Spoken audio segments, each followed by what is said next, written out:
like you're in the cold Utah weather. Hi, everybody. Oh, we're live. I didn't know we were live. We're live. We're live. Hi. How's everybody doing? Good. Man, these last couple of weeks have been really, really intense, I feel like.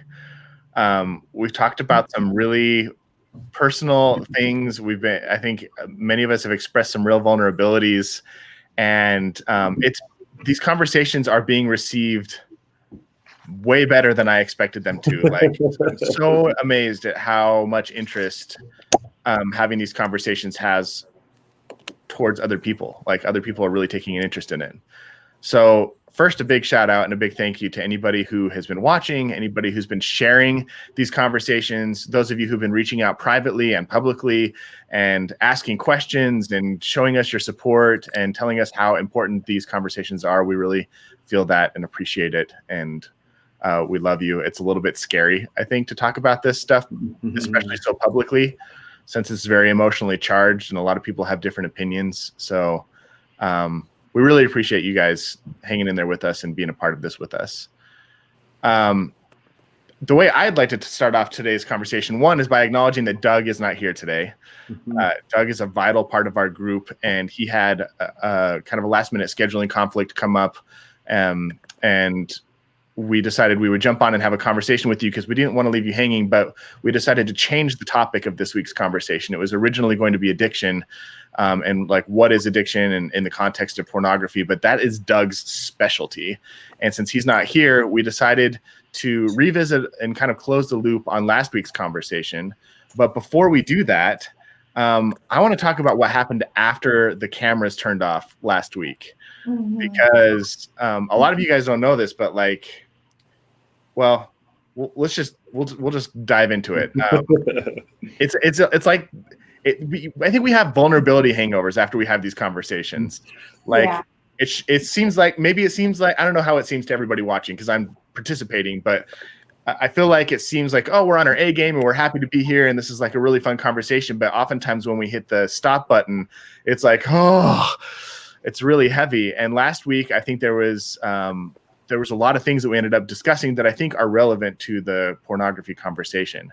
And Kristen, I think the best place to start is with you. Do you want to kind of tell us what went down last week? Yeah. So I think you have this idea of, like, we brought this group together to talk about pornography, and all of us have our various places of contribution, and we all have our strengths, and we all have our perspectives and experiences.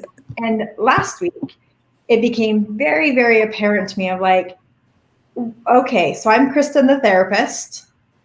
I'm Kristen, partner to Jake. I'm one of Hans's best friends, and I'm best friend to his wife. And you and Ange are some of my best friends. And then Doug, he and I in a professional world work together. Doug is a therapist a retired therapist, but author, contributor in that work. And typically when you have two therapists in a room, then they become co-therapists. But I will never be Doug's co-therapist and we're not doing therapy in this space, but it just became really clear to me. You're wearing multiple hats. Hats. And sometimes I'm speaking as Kristen, the partner. Sometimes I'm speaking as Kristen that has experience as a therapist or an educator. But Doug and I are never entering this space as therapists to you all. Like, that's never going to be a thing. But, and this was a really important distinction, that just because you invite conversation of vulnerability doesn't mean that's therapy. That we as a culture can stunt vulnerability growth or moments of vulnerability, or someone could be like, don't therapize me, when really you're inviting more vulnerability and to deepen it. So while we are going to vulnerable places, it's not under the umbrella of therapy. We are not therapizing anybody. And the dynamics of this group are such that it wouldn't be appropriate, ethical, or possible. I mean, Jake would just shut that right down, and Hans would be like, that's nice, Chris. Like, so I want to, can I pry a little bit? Please. How was it for you to have a lack of clarity during last week's conversation? Like, what were you experiencing? There was a specific moment when the conversation went in a different way. And because dynamics and agreements hadn't been mapped out, I actually didn't know really how to step going forward. So the rest of the conversation, I became very mindful and trying to observe, where do I contribute? Where's productive? What's helpful? But I felt a range of emotions of, maybe I've done something wrong. Did I miss something? People are watching and I'm a professional, but they don't know the dynamics maybe. And it really just solidified the importance of agreements, which is important when we're rethinking pornography, that agreements are really critical, because I think we stumble into places and then we can get mad at each other as partners or relationships because we believe the other person should know. None of us knew. And we realized, I don't think there were no boundaries crossed, but the lack of clarity made it so that I wasn't certain about how to engage going forward. Mm. This reminds me a lot of this idea of creating agreements is really interesting, because I think a lot of people in their relationships, and I'd love for Hans and Jake to chime in here when we talk, when I kind of push this button a little bit. But I think one of the biggest problems that I had is not understanding this concept of agreements until it was too late. And I think it's really easy to enter a relationship with assumptions that, oh, we're all on the same page. We all believe the same thing. We all want the same thing. And then something happens and it breaks an expectation. It compromises something that somebody wanted but never had expressed. And then it causes pain and frustration. And one of the most common things that I see, and it goes far beyond this, but within the context of pornography and marriage, is a lot of people have an idea of what monogamy is. And we're not going to talk about like polyamory or going outside the relationship here, but I think a lot of people experience betrayal in their relationship because they haven't created clear agreements on what constitutes the sanctity of their monogamy. You know, like they might say, hey, yeah, we got married, we're exclusive, it's just you and me, the two of us. And they don't talk about how maybe for one person it could be they could feel threatened or betrayed if their partner goes out to lunch with somebody of the opposite sex. Or maybe it could be that they're looking at pornography, or maybe it could be that they go like get a massage. It could be that they connect with an ex on Facebook. You know, there's all these little things that feel like betrayals that we don't have conversations about, and then they end up causing us pain. And that is one of the reasons why I think it's important to create these agreements in our lives. So Hans and Jake, are there moments in your life where you feel like you maybe caused or experienced pain because of like a lack of agreements? Or do you have any thoughts on this idea of creating agreements? Jake, I like that we both just smile at the same time and then sit there silently. You first. Yeah. I mean, when it comes to causing pain, I think I've caused more than my fair share as I look back at the wake of my life. I think one of the things that is important, the thought that came up for me as we were discussing this is kind of what the direction we went in, actually. And I think it would apply to all the people that are listening to us right now. It's to create rules of engagement. You know, this is how you go about discussing these things. I know partly when Chris and I first started talking about it, it becomes such an emotional and heated topic, right off the bat. And this applies to, you know, pornography, sexual imagery, and all sorts of things, especially around, you know, marriage and monogamy. But one of the things that really was sort of a beacon in our marriage, I think, was yes doesn't mean anything if no is not an equal option. You know, that if you really can't say like no. And then two, sort of having the ability to say, I don't want, like, I can't discuss this right now, or I don't want to discuss this right now. It's bringing up stuff in with me. Let's pause. So you're not stopping it, right? Let's pause and then let's circle up. And at first I would do that. And then my circle up was a lot longer than when Chris's wanted her circle ups to be, you know, like mine, I would be fine circling up like in a year or a decade or whatever. And so then we started refining these rules of engagement, and it'd be like, no, let's circle up in 2 days' time. So this is Chris, the wife, speaking. This is Chris, the wife, speaking. Jake and I found our agreements through harming each other. And by being hurt by each other, by feeling the hurt, that we were like, I think because we both, we met, we're LDS. And so there's an assumption that because we have shared values, what is there to talk about? And there was a whole lot to talk about, but we didn't know it. And so we've fumbled our way through to agreements because of hurt. And we didn't realize, like last week, I realized, oh, we need to have a conversation with our podcast, with the group. And so I will say in our marriage, we didn't know what we didn't know. We didn't even know what we should make agreements about until something happened. And they're like, we need an agreement, or you should have known. That shouldn't have happened. That's an obvious, but at times it wasn't obvious. So I just want to interject what that's looked like, the reality of that for us as a partnership, that we didn't come out of the gate like, let's make agreements. That's the ideal. And the reality is 15 years into marriage, we have agreements because of the messiness of monogamy. Just the messiness of relationship. Yep. Yeah. But particularly the container of monogamy and what that means, like whether you're married or not married, but the commitment to a singular person, what that means, and all that comes with that. It sounds like one of the agreements that you guys made, Jake, you said, if yes, what was it? You said something about yes and no. It was really beautiful the way you said it, and I don't think I'll be able to repeat it. Yes doesn't mean anything if no isn't an equal option. So can you tell me more about what that means and how it kind of came about? Well, what it means to me is there's a lot of times I think for me, there was a lot of times where I would say yes because I didn't want to let Chris down, or I felt weird obligations, and I want to go back to assumptions later on because I think that's incredible, like something that really needs to be discussed. But I was assuming something when in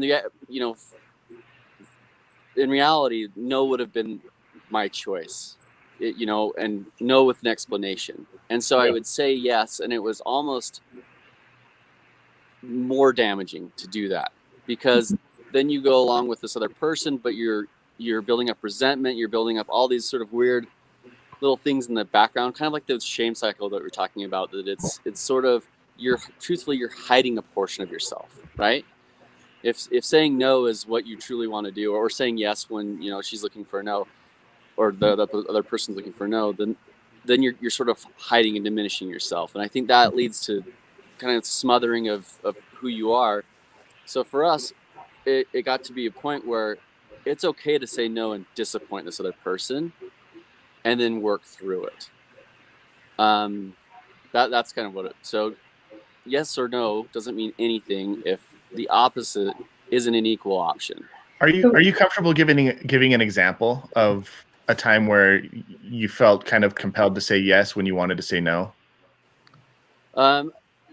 There were times, I think we both have very involved families. So this is a little smaller one, but we have both very involved families, and there are times when it'd be like seemingly endless family activities, and I was just done. I was baked. I was like, I didn't want to do it anymore. Like I just wanted to take a break. But I would sit there and be like, oh, I don't want her to go, feel like she has to be there with the kids alone, da-da-da-da-da. So I'd go and I would just tune out. And it sucked for her. It sucked for me. Like she would be like, why were you engaged tonight or whatever? And I kind of pass it off or whatever. And then that energy's there. And so I remember that was a big one was being able to be like, I'm going to take tonight off and just take a break from all family and read and do my thing. And, there was we had to talk about why and what and how I was feeling, but then there was that acceptance. And then, she would come home and I had my energy up and I could help with the kids and it was true to me. I think that's one. Chrissy, do you have ones that you? Well, no, that's a great example. I think it's a great example because it took me a long time to make room for the no. Like on paper, it could be nice that you have a yes and no, but really it's just a yes. Like, it's a rhetorical question. Like, are you going to have a family dinner? There's only one answer, really. And so it took time for me as a partner to realize, like, when Jake says yes now to a family event, he's all in. He's choosing to be there. He's owning that. And when he says no, I do a much better job of managing and self-soothing and being like, it is all good. Like, this is our relationship. And it's done. It is so much better for our marriage in general. So, Kristen, will you slow that down a little bit? You said I do so much better job at managing self-soothing. Will you take us back to the moment where, like, this was a new thing for you, and kind of walk everybody through what that experience was like to actually hear a no and then have to manage and process and find a new way of dealing with it? Well, and Hans, I hope you're just taking mental notes and you're ready to chime in here, because it's going to be and paper notes. Yeah, I remember Jake really didn't have a choice. Family was a very vulnerable and sticky situation for me. I needed, for a variety of reasons, because of the involvement, and I wanted Jake to go to everything. And not only did I want him to go to everything, it wasn't just enough for him to be a warm body at the family event. I needed him to be engaged, because if he wasn't, I was like, do you not like my mom? Oh no, is my mom worried that you don't like her? And like, my siblings, like, you're over in the other room, like, you're just being rude. And am I freezing? Oh, there we go. You're fine. You're just being rude, and it would actually cause a fight. Or, why are you hesitating on going to family dinner? Like, you know what that means to me. It was a lot of that. I wasn't good at managing those emotions, and I'm going to use a clinical word. Maybe you have a better word that's not so clinically, but differentiated. I wasn't. And over time, I would get to the point where I would challenge the stories I told myself of what it meant if Jake wouldn't come to a family thing, or all the stories that I told myself of how my family would perceive him not coming to a family thing, what it meant for our marriage. There was a lot of stories. And so it just really, I think actually, as Jake and I have made an intentional choice to show up authentically, that's spilled out into a lot of other areas where family is just one area where he can say no. But it actually has been a practice in a lot of other areas where Jake wants to say yes to something that I'm not necessarily out of the gate comfortable with, or I want to say yes. So it's the exact same thing. I think one of the key things, though, too, is when you hear no, to not take it as a rejection of you or yours or whatever. I did take it. That most of the time it really, so like with this in particular, and this can apply to broad spectrum, though, right? Of I wasn't in the place to go. I'm an introvert. We'd had a heavy week or whatever, and so if I went, it'd be just the shell of myself, and I knew, and it would actually be so draining on me. But Chris would look, well, I don't know, but I assumed, I kind of, that it was this rejection. You know, you're rejecting me, you're rejecting my family. Like why? Don't you love us? And then I think later on, she started to realize, like, oh, when Jake shows up and he can show up authentically in his true self, he's got the energy, he's there. It's 10,000 times better than the begrudging Jake. And I think that's one of the big keys for those out there listening is, yes and no isn't a rejection, and it's less about you, it's more about the other person. I think when you shift that focus into of accepting the other person, it's just these baby steps of starting to learn who they are authentically and still being able to love them for that. And in our case, it allowed us to have a much more fuller and richer experience together. So agreements have become a fundamental part of, like, if you're saying there's lots of agreements, big and micro. And Hans, what's on your mind? I just can't keep going without hearing what's going on in your mind. And Nate, then for you, what this has been like for you. Thanks. Here's some of my thoughts. I'll try to be concise with them. I think my thought over the past few minutes has been, what are we doing here that is potentially offering value to people that are joining us and listening in. And we came into the room or these conversations talking about porn and addiction and rethinking that conversation. And what we're talking about here right now is, in my opinion, one of the most fundamental things that I was starved of when we first came into our marriage. And that is, how do I navigate an uncomfortable conversation? And I guess I want to acknowledge people that may be listening that don't have that space and ability to do, because I've found it with my wife and I found it with you guys. And I'm emotional now. I hope people out there can find that with whoever it might be, that they can have a safe conversation like this. And when it comes to these agreements that we've been talking through, I'm really interested to hear from Nate and Jake and Chris, also from your well-experienced clinician side. I kind of fumbled through learning how to come to those agreements. And the word agreement for me almost is kind of misleading, because a lot of times it wasn't a spoken agreement. It was just, we had enough encounters around a subject that we finally started to figure out this construct of how we move through some certain conversation or some decision point.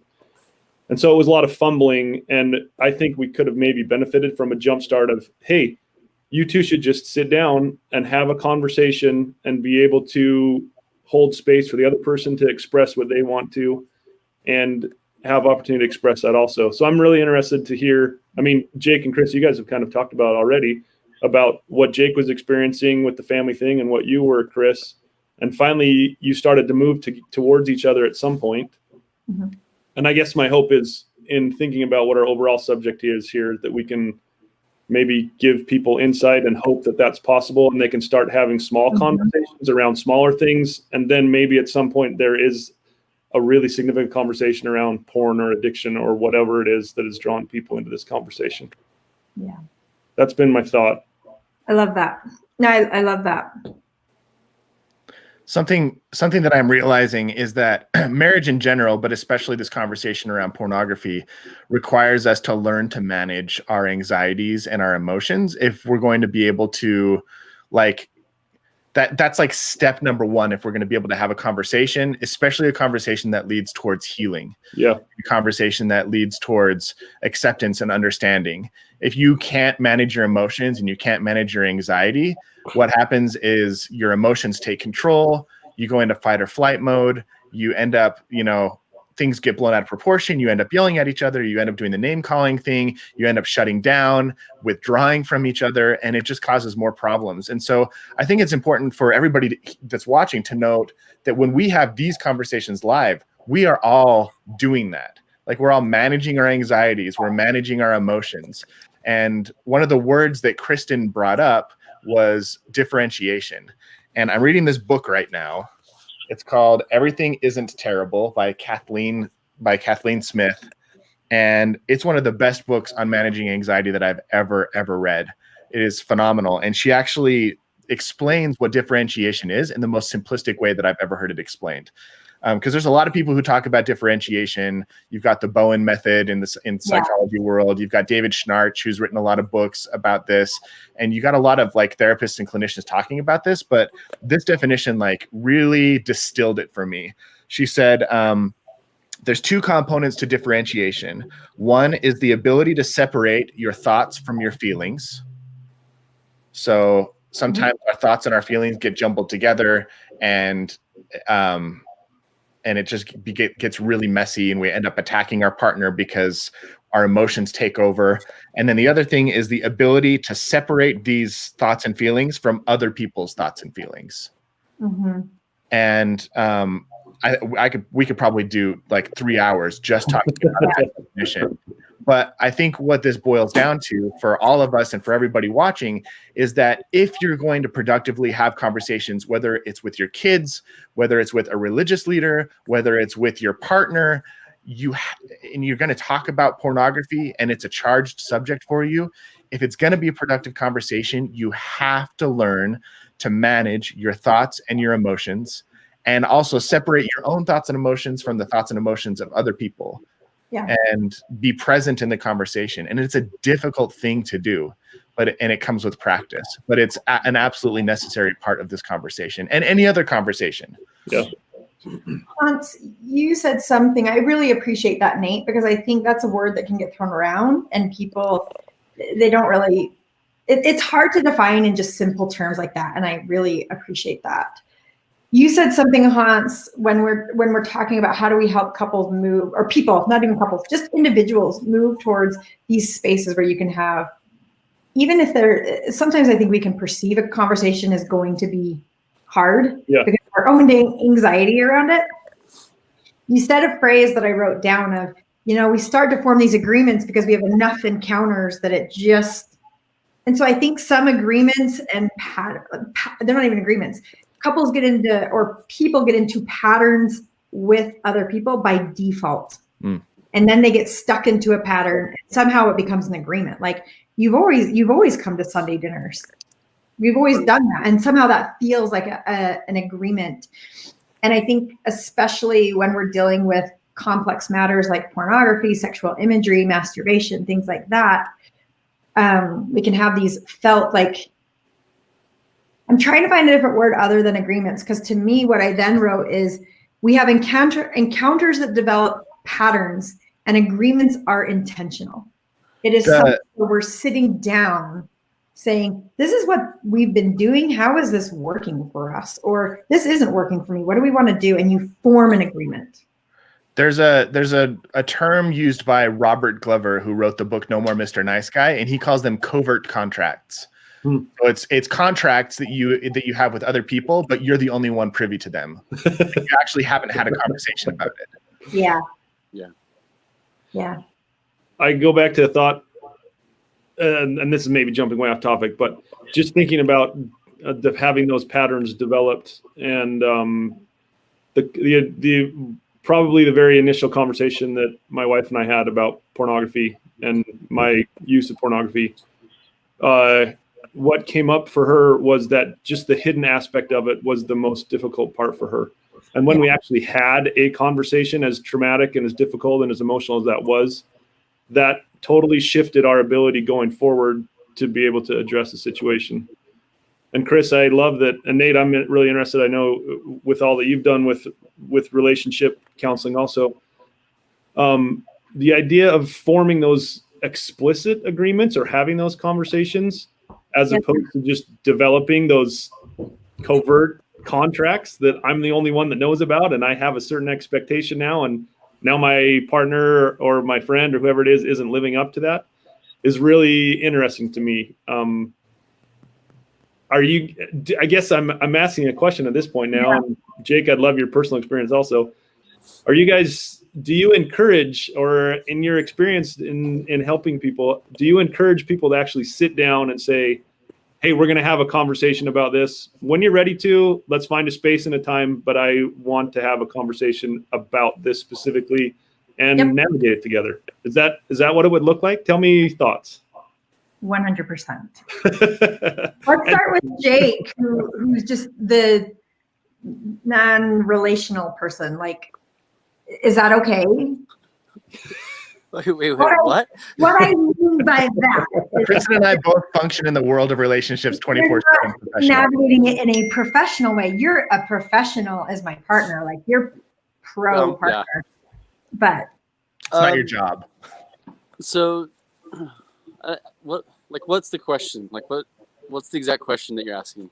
I'll ask. I want to know, Jake, what your experience was when you shifted from having these encounters kind of define your patterns to actually having an explicit conversation and coming to a verbal expression and agreement about a difficult subject. Yeah. So I do remember we're dancing around these different topics, and it was all based off of frustration. Like, this isn't occurring, or the assumption.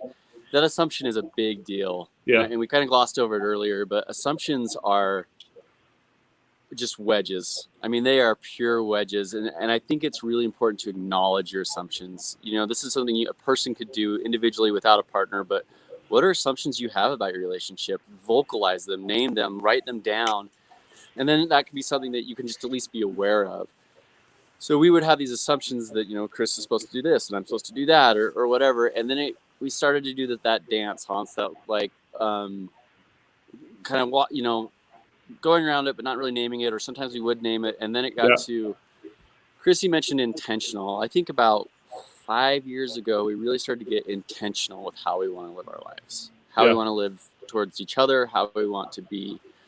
And so then that entered the dynamic with these, what was it? Contracts, the covert contracts and sort of the expectations of others, where it became intentional.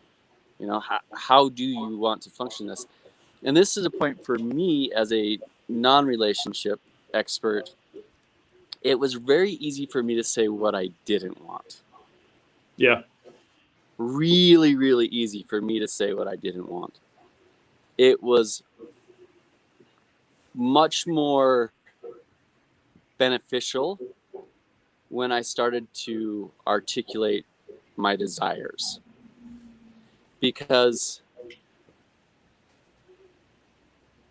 not what I don't want doesn't necessarily fulfill me. It protects me, right? Like it protects me from not getting hurt or not getting disappointed or whatever else, but it doesn't satiate me. It doesn't, fill me up. Yeah.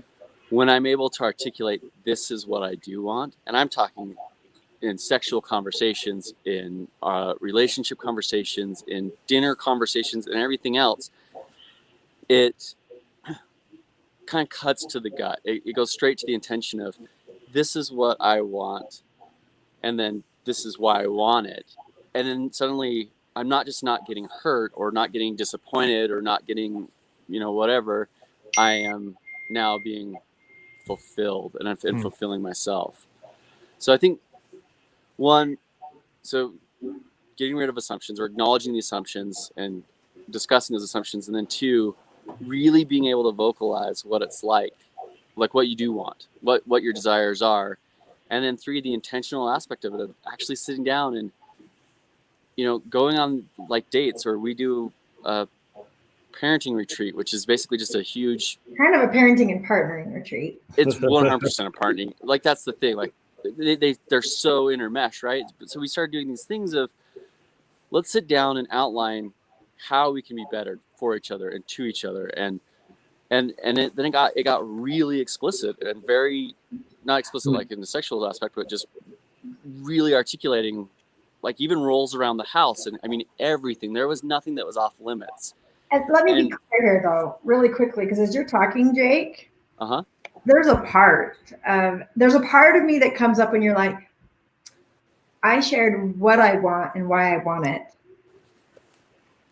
What came through my head of like, I want a cookie, I want a pony, and like, just because you want it, that doesn't mean that just because our partners want something, they want to live out this fantasy, they want this, they want that. The value isn't in getting what you want, but it at least is naming it. And because I know there's going to be partners where they're like, I don't necessarily want to know what my partner wants, because I don't know if I want to fulfill that. And that goes back to yes means nothing if no isn't an equal option. A person can say this, they can express it, and a partner could be like, oh, it's really heavy, let me sit with this for a little bit, and then let's circle around. And then they can come back and say like, hey, I'm not comfortable with that. And where that can seem as a rejection, it's actually, in my mind, an opportunity for them to both grow closer together, because one person expressed their desire and the other person received it and then expressed their response to it honestly and with integrity. And then the two of them have moved, are closer together for that, as opposed to one sort of hiding that, and then the other person, going along to be complicit in the behavior. That's just would further polarize people, I believe. So yes, it's articulating what you want, not to necessarily get it, but to really tune into yourself, and this is what you want, and to try it on yourself. Because there's been times where I thought I would want something, and then as I started to talk about it with you, I was like, yeah, wait, no, this isn't what I want. What I really wanted. And then you'd be like, and then we'd sort of, do you know what I'm talking about? Yeah. And an experience like that is just, to me, it's like an amazing opportunity to get more curious about your partner and to learn that there's things about them that are undiscovered, which actually builds attraction and builds empathy and can create more closeness. And I think sometimes the things that scare us the most about our partner are oftentimes the things that, if we're willing to, like, there's a Carl Jung quote that says the thing you seek is in the cave you fear to enter. The treasure you seek is in the cave you fear to enter. And I think there's a lot of us that are scared to have certain conversations with our partner. And yet at the same time, we're like craving more connection and craving more intimacy. But we're standing outside the cave, like wringing our hands going, I don't know if I want to go in there. I don't know if I want to go in there. But when you go in, there's going to be a dragon. But if you slay the dragon, you get the gold. And there's some amazing stuff. So Jake, I love that ability to like say no and to allow space for your partner to be who they are. It goes back to that thing that Kristen ended off with last week, where she said, do I want my partner to be who I need them to be to make me feel comfortable? Or do I want to actually know my partner for all of who they are, even like their shadow side? And that's a genuine question that we have to ask ourselves. I don't think some people are in a position where they're ready to know their partner fully and to know like things about them that might make them uncomfortable. But deep down, I think we all have those things. I know. Oh, go ahead. No, keep going. I was just going to say, I know it's one of the things that I was going to kind of deviate a little bit, but one of the things that has helped my wife and I create agreements in our relationship is having conversations about the conversation. So anytime a conversation goes poorly or doesn't end in a result that is satisfactory to us, we let things calm down. And then a couple hours later, maybe that evening or sometime towards the end of the week, we'll say, hey, remember that conversation that we had? How could we have done that better? Yeah. Like, what was the point that maybe we should have stopped talking about it? Or how could I approach it in a way that made you less defensive? Or what are some words that we should avoid that typically send us off into like contention? And I think one of the best way, some of the best tools that we've had to start creating agreements with each other is analyzing the ways in which our conversations aren't going productively. And I would really encourage people around the pornography conversation to do this.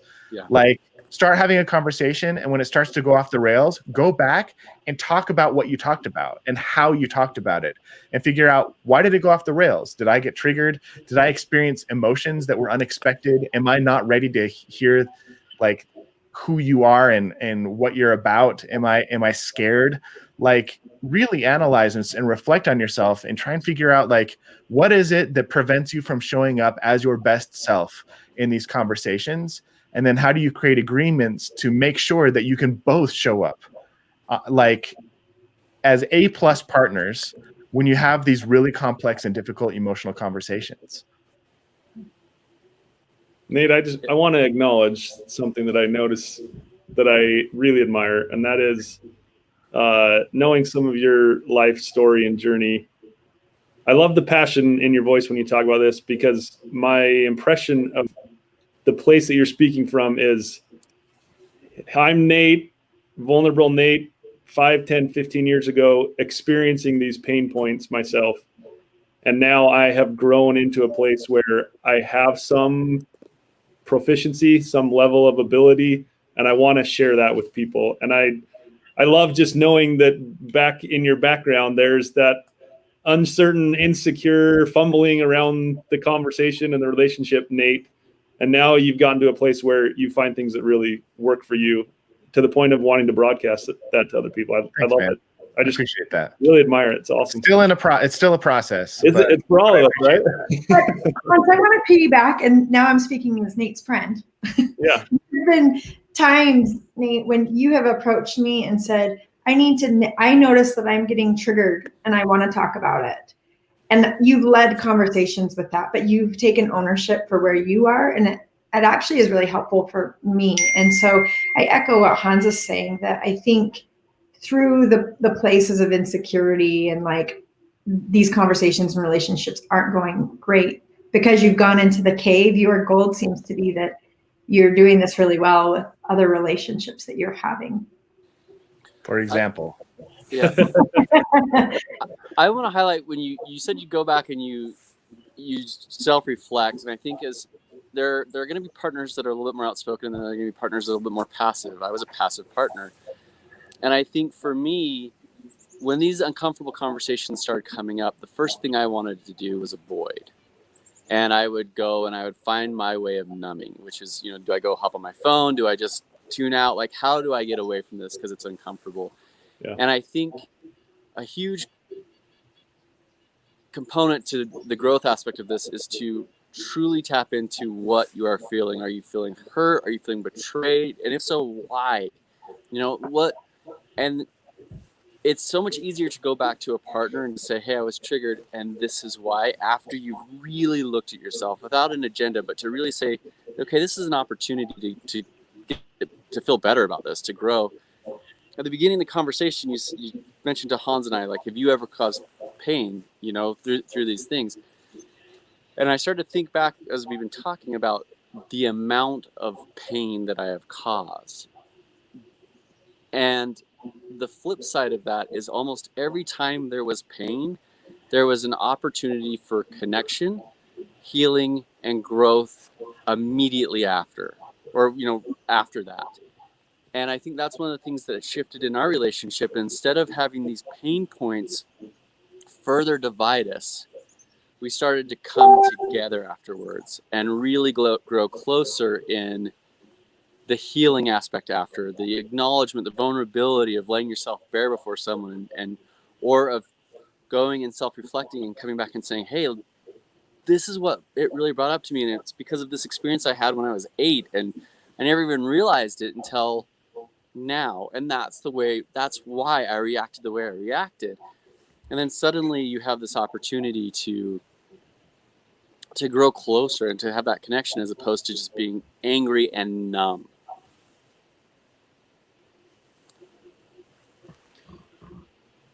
Jake, hearing you speak, I'd be interested in hearing. You just described and narrated something that I'm really curious about. What Nate and Chris might offer from the professional world of how do you be a partner that makes that space possible, and how do you approach your partner to even have that space possible? Because having a really difficult conversation, if I'm only one partner who wants to have that conversation and my other partner is not willing to engage, that's a really, really tough space to be in.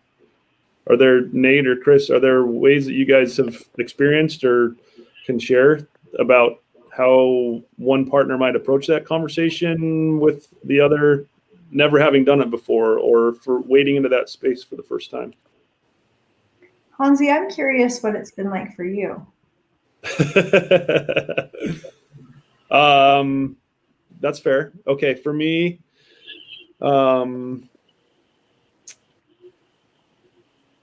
I think there almost had to be, well, I don't know if there had to be.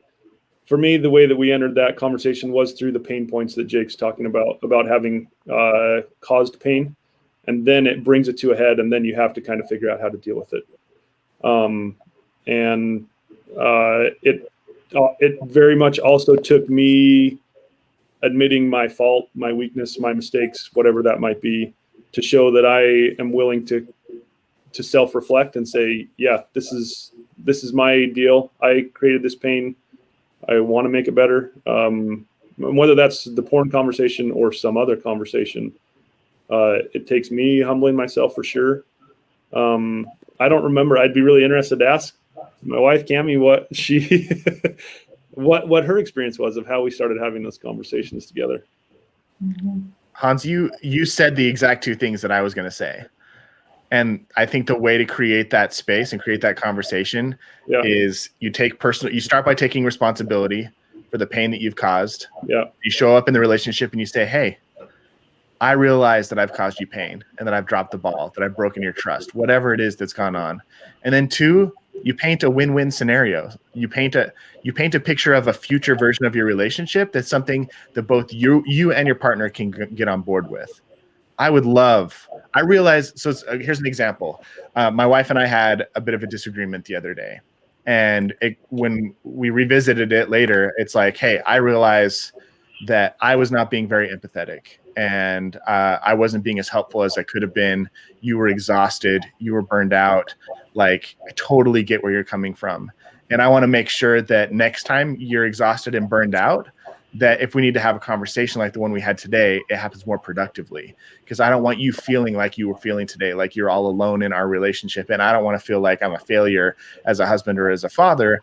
So how can we what's a plan that we can create to move forward so that neither one of us gets stuck in this nasty place again? And the moment that I was willing to take responsibility and my wife was also willing to take responsibility for her part in the conversation, and we could agree on a better version of the future than what we had just experienced, it created that space where we could have a conversation about what's the plan? What can we do moving forward? Yeah, I love that, Nate. Hans said it. I just reiterated it. Well, I guess that's life. I learned it in life at some point along the way. It's I kind of wish someone would have jump started me down that learning path maybe a little earlier, but that's what we all go through, I suppose. So we've been talking for 45 minutes. Yeah. Do you guys want to wrap up the conversation here, or do you want to talk a little bit about porn, with the definition? I would love to get back to that at some point. I'd love to spend the last 15 minutes getting back to that because it's been on my mind since last week. Or if we feel like it takes more, and I know all these conversations aren't going to tie up with the pretty little bow. We've already experienced that. Yeah. And this is an opportunity for yes and no to have equal weight. So Hans is I'm actually a no. I think spending the time on agreements and what we've covered this far is really helpful, and to keep revisiting even the definition of porn would be valuable in another segment. Cool. Jake, any thoughts? I could go either way. I think it would be a little bit rushed if we tried to jump into that now. I know it's a little misleading based off of what we say we're going to talk about, but I think that's kind of the way this goes, really. Yeah. So what I'm getting is let's allow space to navigate that conversation down the road so we have ample time and we don't feel rushed. Hans, are you okay with that? Absolutely, yeah. Table it for a little bit. Cool. Well, then thank you to everybody who tuned in this week while we talked about agreements and boundaries and how the fallout after last week's conversation led us to, I think, a really beautiful conversation this week. Mm-hmm. So this does set the stage, though, for these agreements it's not just, we're kind of I feel like we're being a little sheepish about it, but if you want to talk about these things, this is one of the steps. This is you got to set agreements. You got rules of engagement. So yes, it's not necessarily talking about the definition of pornography or addiction per se, but it is giving, this is what we found on how you can do this and do this in such a safe and habitable way. For sure. And really quickly to the Facebook user that's saying there's a definition, that's why the conversation is worth having. Is pornography means so many things to so many people, and that's where people can stumble, is because there's an idea that pornography means just one thing. So that's why there's a conversation about what even is pornography. For sure. And one thought just came up real quickly, actually, is we talked about the assumptions going into things. I think having you and your partner separately define what pornography is would be a fascinating exercise, because then you start to see the assumptions that you carry without even realizing it and how that shapes your opinion and the conversation and the dialogue around it. I think how this is summing up and wrapping up is fascinating to me, because what we just talked about, agreements and figuring out, navigating those hard conversations, in my opinion, is exactly what Jake was just saying. That leads into being able to have a conversation about what is porn, because my definition of porn is going to be different than what my wife's definition of porn is. And until we actually have a conversation about that, we're going to just make assumptions. And so I love how we, even though it was maybe unintentional, we kind of set the stage for, we've modeled and talked about today what it means to have these difficult conversations. And maybe we can talk as a group next time about what porn is. And maybe that's the conversation, is how do you define porn as a couple, maybe or as an individual? Right. Because it is different for everybody. Anyway, lots to unpack. There's lots more conversations to be had. I know after we finish each one, we have people go, there's more? And there's so much more to talk about. So thank you for tuning in. If you enjoyed this conversation, we would love it if you would join our Facebook group or follow us on YouTube if you don't want to be part of the Facebook group, or if you're not on Facebook, which we totally understand. I think we've all watched The Social Dilemma, and we're like, with social media right now. You can just go to rethinkingpornaddiction.com to find any information on where we're broadcasting these, and share this with somebody who you think might need it. That's the whole reason we're having these conversations, is so that other people can have the resources. So thank you for tuning in. Thank you for listening. And we will catch you guys again soon with another conversation where we will likely address the nature of addiction. Thanks, guys. Talk to you guys soon. Thanks, guys.